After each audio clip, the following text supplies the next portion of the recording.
O processo de independência do Brasil, para começar, deve ser encarado dentro de um quadro maior, que é a própria crise do antigo regime europeu. Estamos falando de uma Revolução Francesa. Os historiadores são assim, meio... falam, precisamos falar sobre a independência. Aí o sujeito nunca fala diretamente da independência, ele vai lá para trás. Né? Então... Isso é incrível, isso é fantástico. Não, porque isso é a contação de história, né? Conta como é que a rainha do conto de fada, como é que foi a infância da rainha do conto de fada, para a gente entender por que a rainha fez aquelas coisas quando ela ficou mais velha, né, pô? Exatamente, é um mecanismo muito parecido. Então, vamos recuar para a Revolução Francesa. Bom, a Revolução Francesa é o resultado de um século da Ilustração, do Iluminismo, da Lumière, né? E daquilo que são as contestações ao absolutismo, à tirania do rei, etc., que leva à Revolução Francesa, por N motivos. Ela tem suas fases, né, diferentes, inclusive a fase jacobina, né, que é a fase absolutamente da democracia popular, é a fase que guilhotina o rei Luís XVI. Estamos falando aqui, então, de uma revolução extremamente radical, onde, durante aquele grito de liberdade represado pelos parisienses, vai ali culminar na decapitação do Luís XVI. Mas o que tem a ver isso com a independência do Brasil? Bom, tudo a ver. Por quê? Bom, porque, no fim das contas, o Napoleão, que invade toda a Europa, ele é um filho da Revolução Francesa. Ele, inclusive, atuou a favor dos jacobinos durante a Revolução Francesa. Olha, não sabia disso. Sim, ele fez sua carreira militar a partir da Córcega, né? Ele é descendente de uma média nobreza de origem italiana. E o Napoleão, ele faz sua carreira militar com 16 anos tenente do exército francês, a partir da meritocracia instituída pelo liberalismo revolucionário naquela época, e ele vai para a França e apoia as campanhas jacobinas, porque a França estava sendo invadida pela elite aristocrática dos outros reinos que não queriam ver uma revolução ceifando cabeças de outros reis na Europa. Então, Napoleão, quando ascende e se torna, e dá o golpe, né? Os golpes são parte estrutural da história política contemporânea. O Brasil é feito de uma série de golpes, depois a gente pode falar sobre isso. Mas, enfim, o Napoleão, ele é o resultado da Revolução Francesa, mesmo que seja o resultado dos girondinos, da alta burguesia, dos interesses da propriedade privada e dos seus, né, e da sua genialidade militar catastrófica, porque é uma guerra impressionante, né, uma guerra de destruição, é uma guerra total. E o Napoleão, então, invade toda a Europa e, adivinha, invade a Espanha, prende o rei Fernando VII. A elite crioula da América Espanhola não reconhece o Napoleão como seu representante, então tem todo o processo de independência da América Espanhola. Posso te fazer uma pergunta que sempre ficou na minha cabeça? Como é que um país que está em convulsão, né, que é a França, que tem também aquela história de que, uma das coisas que faz com que aconteça ali a Revolução Francesa é que os caras perderam muito dinheiro apoiando os Estados Unidos na independência em 1776, então era um país que já tinha empobrecido por causa disso, estava em convulsão, estava em guerra, não sei o quê. Aí, de repente, surge um cara que dá o golpe, se torna ali o imperador. Como é que esse cara tem força para sair dominando tudo depois? De onde vem esses ativos, né, de exército, porque para você fazer uma guerra que você sai dominando todo mundo, você tem que ter, eu imagino, né, arma, você tem que ter disposição, você tem que ter um exército, você tem que ter organização. Como é que você consegue fazer isso saindo de um país em frangalhos? Nunca fechou na minha cabeça isso. A pergunta é sensacional e é objeto de muitas teses, e daria para fazer 50 lives só sobre isso. Mas digamos que a França revolucionária, né, esse processo de 1789 até o golpe do Napoleão como único cônsul em 1799, ela, de acuada diante das tentativas de invasão da nobreza europeia contra a sua pátria em construção, a própria Marselhesa diz isso, né?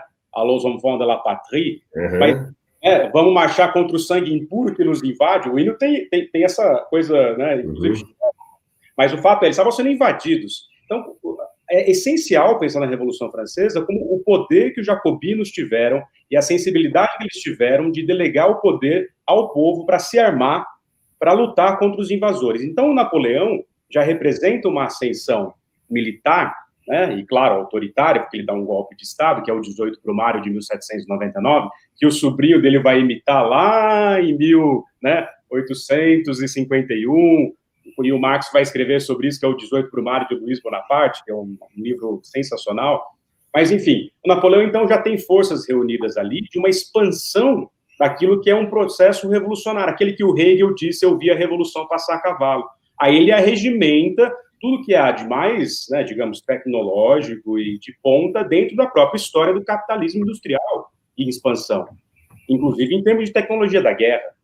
Aí é uma questão do indivíduo Napoleão, para tentar te responder um pouco, não dá para responder. Legal, lógico. Do indivíduo Napoleão, que tem um projeto político e militar expansionista, que de fato é um gênio militar, mesmo que ele tenha assessores, né?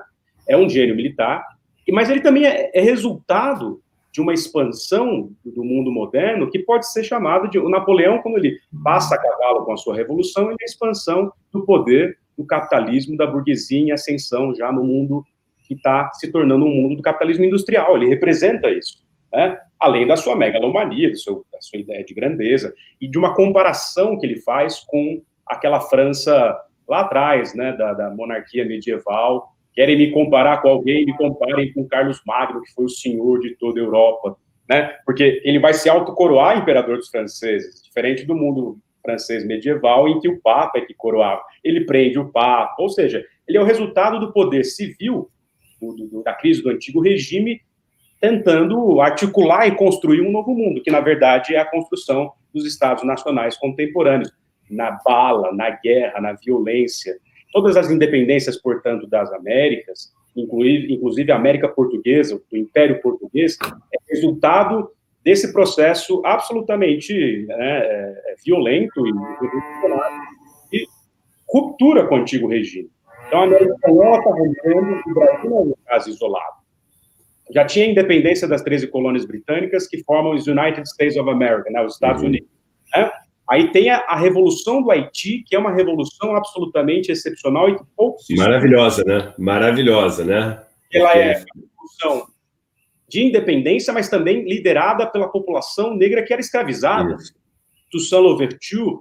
E aí eles percebem que os jacobinos tinham abolido a escravidão, né? E aí eles apoiam a Revolução Francesa. A Revolução Francesa é excepcional, né? Porque ela abre um mundo de novas temporalidades, que inclusive enseja a própria independência do Brasil de várias formas. Então, caminhando, né, para o nosso brasileiro, o Napoleão, então, desencadeia esse processo todo.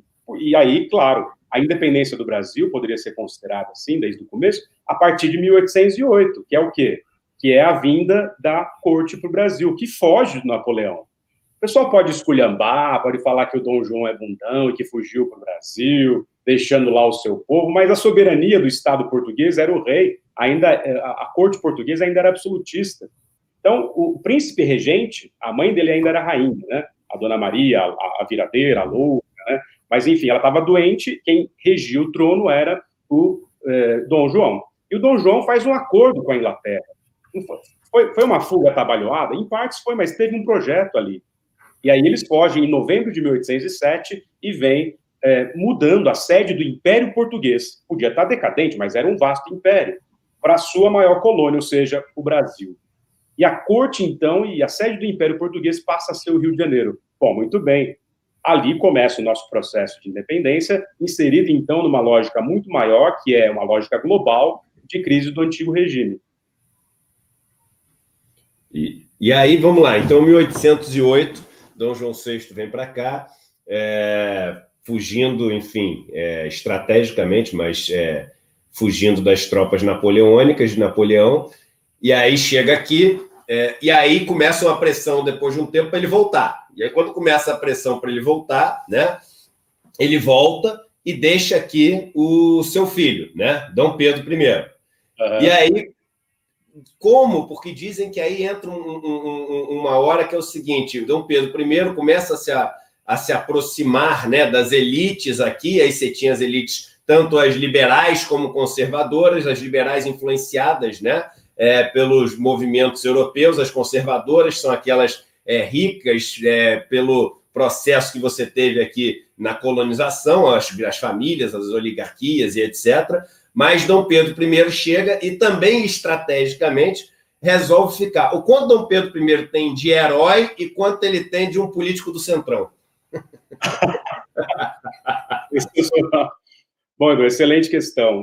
Primeira coisa quando a corte portuguesa vem, né, eles se estabelecem no Rio de Janeiro, isso já muda a configuração de poder de um espaço absolutamente plural, que era o Brasil ou a América Portuguesa. Então, tinha uma questão no Nordeste, outra na região do Grã-Pará e Maranhão, né?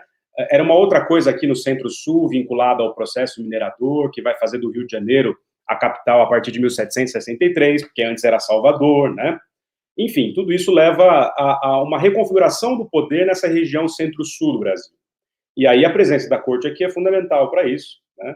E então surge desde a vinda da corte um antagonismo entre os lusos, os portugueses de Portugal e os portugueses nascidos no Brasil. Porque uma coisa tem que ficar fundamental aqui, e a gente precisa sair dessa live sempre pensando nisso. Não existe brasileiros antes do 7 de setembro. O que existe são surtos do rei de Portugal nascidos no Brasil, porque isso era parte do Império Português. Então, a construção da nacionalidade, ela é posterior. Ela é um processo que vai se dando em função da presença da corte. Eles não necessariamente sabiam que essas coisas iam acontecer dessa forma, ou seja, a história não é a priorística, as coisas não estão dadas assim. Mas o fato é que surge um antagonismo. E esse antagonismo vai se exacerbando até a Revolução Liberal do Porto, que exige a volta do Dom João, e aí o Dom Pedro começa a se articular e a ser requisitado pela elite local para pensar numa autonomia que seria um não retorno a um tipo de colonização, já que nós tínhamos nos tornado sede do Império Português. Isso não é qualquer coisa. O Dom João foi coroado rei de Portugal, Brasil e Algarves na Capela Real do Rio de Janeiro, que você deve conhecer bem. Ou seja, a Capela Real aqui do Rio de Janeiro, lá do Rio de Janeiro, eu estou em Campinas, coroou o Dom João, rei de Portugal, Brasil e Algarves, aqui. Ou seja, aqui era a sede do Império Português, que envolvia territórios na África, envolvia territórios na Ásia, etc. Então, o Dom Pedro, ele é resultado, em partes, de um reformismo ilustrado, que vem do final do século XVIII. Ao mesmo tempo, ele é uma amálgama de resquícios autoritários do absolutismo monárquico, e é essa figura que vai se mancomunar, inclusive ali, né, auxiliado por outras pessoas, como o próprio Bonifácio, numa política interessantíssima de articulação da soberania, daquilo que vai ser o Brasil. E aí o Dom Pedro, então, faz acordo com as elites locais, se separando do pai, ou do reino de Portugal. Mas aí é cheio de contradições mesmo, e é assim que funciona, porque ele era filho do rei de Portugal, ele tinha interesse na sucessão do trono. Então, o que ele faz? Acho que aqui, para a gente ter um exemplo bem prático, para o pessoal não ficar muito perdido com o fluxo da consciência da história, o Dom Pedro, quando está em Santos, na casa da Marquesa, né, toda essa história da Marquesa de Santos, dos dois amantes e tal, e ele está subindo a Serra do Mar, e chegando na região do córrego do Ipiranga para fazer o grito, né? Como se ele soubesse que faria isso, mas enfim, isso tudo depois a gente discute, porque é uma construção posterior, né? Mas o fato é, ele também passa, para ir para Santos, ele passa pela região do Vale do Paraíba, vindo do Rio de Janeiro, e ele passa para conversar com os pioneiros do café, que vai começar a se expandir ali na década de 1820, do complexo cafeiro do Vale do Paraíba, que vai se tornar o complexo cafeiro o maior produtor de café do mundo em menos de 10 anos depois dessa viagem. Caramba! Ou seja, o Dom Pedro já estava se articulando e querendo o apoio de uma elite econômica que começava a se expandir dentro de um quadro global de expansão do café, que era o café do Brasil. É fundamental para a construção da ordem imperial dentro da política econômica cafeira e escravista, né? Então, Dom Pedro está fazendo um acordo com as elites locais, mas ele não deixa de ter seus interesses portugueses. E essa crise, né, entre a construção de uma nacionalidade brasileira da elite local e o Dom Pedro se estranhando com essa elite local, é fundamental para entender por que ele abdica em 1831. Então, ele está entre arroubos liberais autoritários, porque ele outorga uma Constituição, ele não aceita a Constituição de 1823, outorga, né, de forma autoritária, de 24, e, claro, depois acaba se estranhando com a elite fazendeira, latifundiária do Centro-Sul, e isso tudo, esses estranhamentos todos levam à abdicação dele depois. Então está entre um liberal autoritário, centrão, e, ao mesmo tempo, resquícios do absolutismo, né? E era um aventureiro, certamente um romântico aventureiro.